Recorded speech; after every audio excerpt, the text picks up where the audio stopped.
The education technology that we're going to talk about today is edublogs. It can be found at edublogs.org. Edublogs is a very powerful resource. They've been around for quite some time, almost 10 years. Um, we could never cover all of the different features of edublogs in 5 or 6 minutes, so we'll just cover the basics for now. To start, when you get to their homepage, you're going to go to the right hand side and go about halfway down. You're going to click on create your free blog now. I'm not going to actually create one because I already have one, but you would scroll down about a third of the way to the page, down the page, create your blog domain. So it would be something like, I don't know, abc.com. You're going to want to make it something that has something to do with what you're trying to do with your classroom, and it's going to have to be unique or you're going to get flagged here. You're going to create a title, choose if it's for a student, a teacher, or other, and then you're going to fill out this human verification code to make sure so they can ensure that it's not a bot. Click on agree with terms of service and you're going to click on start blogging. If you've done any of these things incorrectly, then it's going to flag you and tell you how to fix it. Let's go right into mine. I've already created a blog here for education, technology, leadership, and that's the theme that I've been using over the last couple of months with my blogging, my personal blogging. Two of the main things that you're going to want to look at right away is changing the look of your blog and obviously adding some content. So the first thing you're going to do is click on change your theme. From there, you'll immediately notice that most of the available themes will say edublogs Pro only. And that's because this free version of edublogs is very limited. For you to get the premium themes and the added storage space and the plugins and the added support, then you have to sign up for a monthly or annual plan. So for now, let's just continue looking at the free account.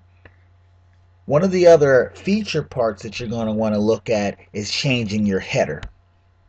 That you can do free of charge, and all you have to do when doing that is make sure that if it's a custom header that it's 1000 pixels wide and 150 pixels in height. And if you do that, then it'll fit in perfectly with your blog that you already have in place. Next, what you're going to want to do is start to insert some content. Content comes in the forms of posts or pages. So let's look at posts. When you go to posts, you're going to say add new. Now, it makes sense to insert a post into a certain type of category. So let's take my blog for example. So let's say I want to have a post that's about 3 ways to use PowerPoint in your class. Now, PowerPoint's a type of service. Is a type of software. So what I could do is during this post, I can go in and add a new category and call it software. And click add new category. Since I just added that category within this post, it's automatically going to assign this post to that category. 3 ways to use PowerPoint in your classroom. Let's say I said 1 was some sort of text, 2 was something, and 3 is something. And then I would publish it. I could also preview it first.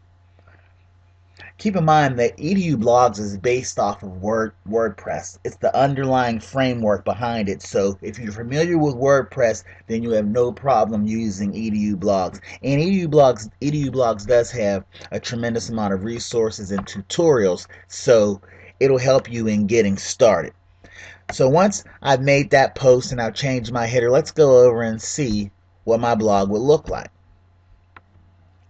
Since I made that last post, and this is how it would appear on my homepage, 3 ways to use PowerPoint in your class, and it would have that content here. Now see, I want to look at everything that had to do with software. Then I could click on this category here and it would show all the different types of posts that I have to do with software. Next, what you want to do is have the ability to set up menus. So we'll look at that quickly and then we'll conclude this video because our time will be up. But like I said, edublogs.org. They have a very wide resource of tutorials and a knowledge base to help you get along. Now, to create your menu, you would click on create new menu. Now, I've already created one. What I'm going to do now is take that category software and I'm going to add it to the menu. And then I'm going to click on save menu.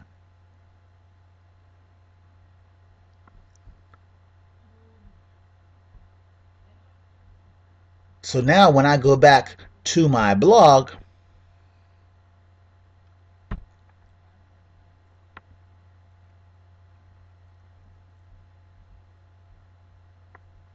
I click on visit site, you see the software here now appears up on the menu bar.